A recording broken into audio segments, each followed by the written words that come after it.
All right, my friends, how are you today? Michael Eschenburg here, Honest AIM, bringing you some honest insight about the tolerance paradox. All right, we're going through a lot of change in our world right now. We're going through a fall of the patriarchy and the rise of the matriarchy. Okay, the rise of the divine feminine.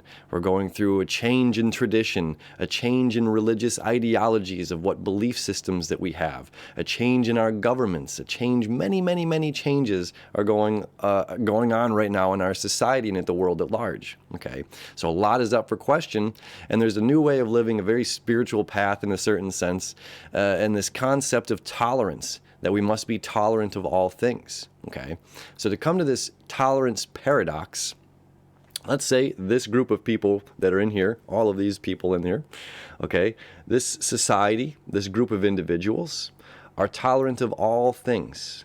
They're tolerant to whatever kind of way you want to live your lifestyle, whatever belief system you want to have, whatever God you want to believe in, whatever books you choose to read, whatever walk of life you have, the music you want to listen to, the way that you have ritual practices, the ways that you communicate. It's all about being tolerant, okay?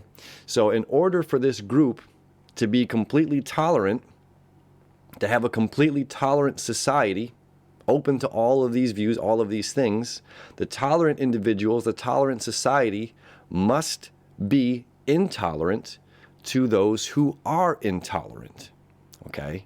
It's a paradox. There's no way around this. There's always going to be someone who doesn't like the clothes that you wear, the music you listen to, your belief system, the way that you were raised, or the way that you live your lifestyle, the group of people you hang out with, the shade of lipstick you put on, how you did your hair, okay? Whatever it may be. There's always going to be someone who is intolerant in this world based on the way that they grew up, based on how they were raised. And this is nature. This shows us. Nature teaches us. This is like wolves and deer don't live together in the same community. Okay, wolves eat deer. That is nature. This is how it works. And now I'm sure there are exceptions to the rules. I'm sure there's going to be a wolf at some point in time that saved a deer's life when its belly was full. But that's not always the case, right? So this tolerance paradox, it's important that we understand this, because as so many minds are opening, so many minds are changing into a new way of living and a more tolerant way of living, it's important for the tolerant individuals who are accepting of all of these new ways of living and accepting of all ways of life to not be so angry at the intolerant individuals that are out there. Okay, this is the deer and the wolf. It's okay. So instead of trying to change someone or to actively focus our attention on intolerant people, which is extremely important, okay, what we're giving our attention to during this time.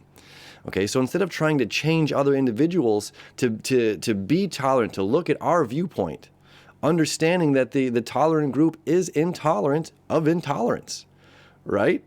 So instead of trying to change other people, instead of trying to make others think the way that we think, or view, or express the words that we use, or whatever it may be, it's simply coming back to self and simply living and being. Instead of trying to change others, it's just simply being the change that we seek, right? This is the tolerance paradox, my friends. However way you take it, have a beautiful day.